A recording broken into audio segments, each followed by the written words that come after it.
কারণ আমাদের দেশে স্ট্রাইক রেট নিয়ে অনেক কথা হয়। স্ট্রাইক রেট সত্যিই দুশ্চিন্তার, কারণ এবারের বিশ্বকাপে অংশ নেয়া ২০ দলের অধিনায়কের মধ্যে নাজমুল শান্ত ১৯ নম্বরে। স্ট্রাইক রেট কম ইস্যুতে একমাত্র উগান্ডার কাপ্তান ব্রায়ান শান্তর নিচে। যদিও ব্রায়ান মাসাবার মূলত মিডিয়াম ফাস্ট বোলার। ধুমধারাক্কা টি-20তে বাংলার অধিনায়কের স্ট্রাইক রেট ১০৯.৬৪। অধিনায়কত্বের চাপে কি ব্যাটিংয়ে তাল হারিয়েছেন নাজমুল শান্ত? সাম্প্রতিক সময়ে ছোট ফরম্যাটে তার ইনিংসগুলো বড় হচ্ছে না। টেক্সাসে যুক্তরাষ্ট্রের বিপক্ষে সিরিজে কেবল ৮৬ স্ট্রাইক রেট, ৪৫ বলে তুলেছেন ৩৯ রান।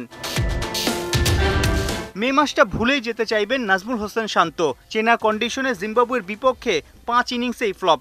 সব মিলিয়ে ৭৮ বলে তুলেছেন ৮১ রান।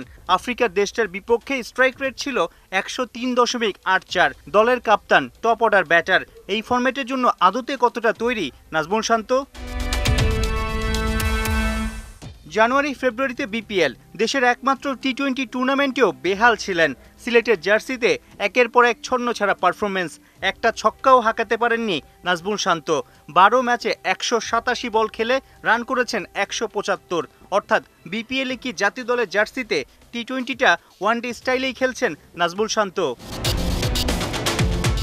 ব্যাটে রান নাই আমেরিকার বিপক্ষে সিরিজ হার। শত সমালোচনার তীর কাপ্তান শান্তর দিকে।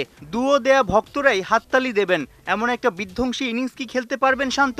শনিবার ভারতের বিপক্ষে প্রস্তুতি ম্যাচেই পাখির চোখ টাইগার দলপতির। সাইফুল রূপক, ৭১।